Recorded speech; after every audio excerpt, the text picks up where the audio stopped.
okay. Excellent. And then we've got Nikki Klein, who I've actually spoken to a number of times, but I don't think we've ever actually seen each other.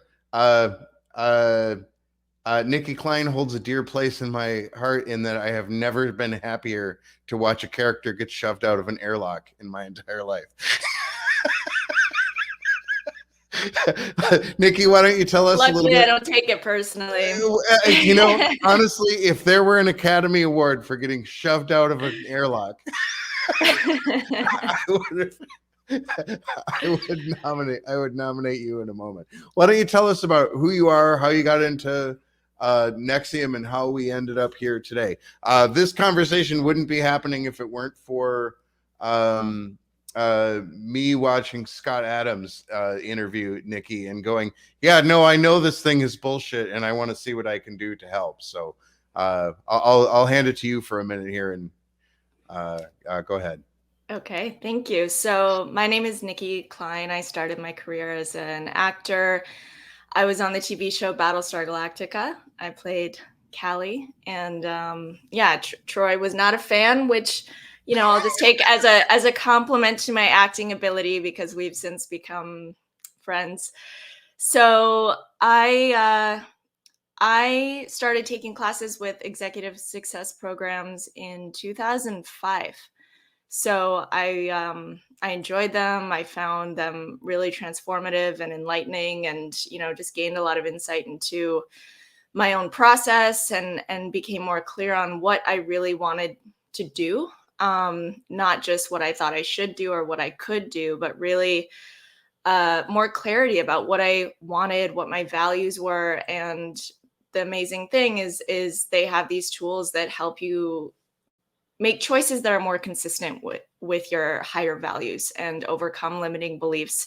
As Marc said, he was able to overcome his Tourette's, which I think is just a very tangible, obviously visible kind of limitation that some people have, but we all have our own form of Tourette's, if you will, impulses, habits, patterns that might get in our way. And the tools that ESP offered were really profound in being able to understand what those are and overcome them.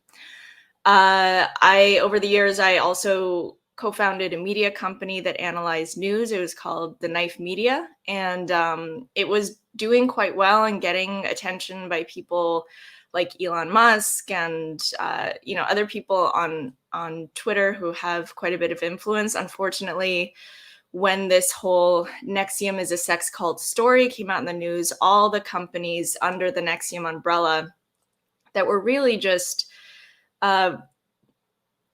the consistency was the people and the principles of bringing integrity, ethics, self-awareness to different parts of our lives.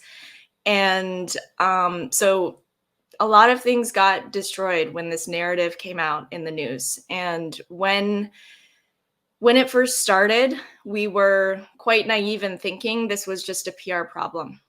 We sat around being like, okay, well, should we say anything? Maybe it'll just pass.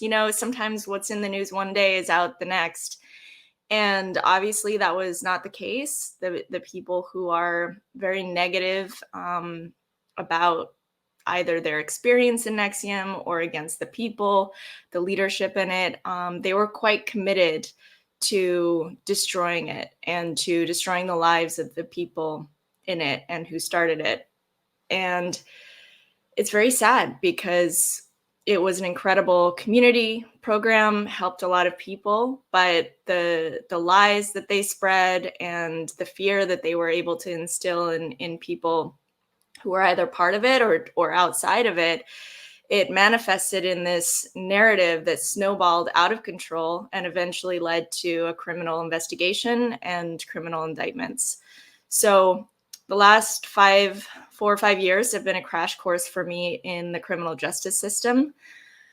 I'm not sure who everyone else is on the call, if there are lawyers. I didn't know it worked this way. Let me just say that. I really thought we had a system of justice, that due process was a thing in this country. I did not realize how political, how motivated by winning and personal agenda the whole system is, and just how easily people can get railroaded, even when it has all this media attention. Like, of course, you think that, you know, someone who has no money to hire lawyers, someone who, you know, maybe it just gets lost in the system can easily get railroaded, but this happens in plain sight, and no one cares, because if you stir up enough hate in the media, as we've seen in our case and surely others as well, then people stop critically thinking, people stop caring about rights. They just want to see people punished.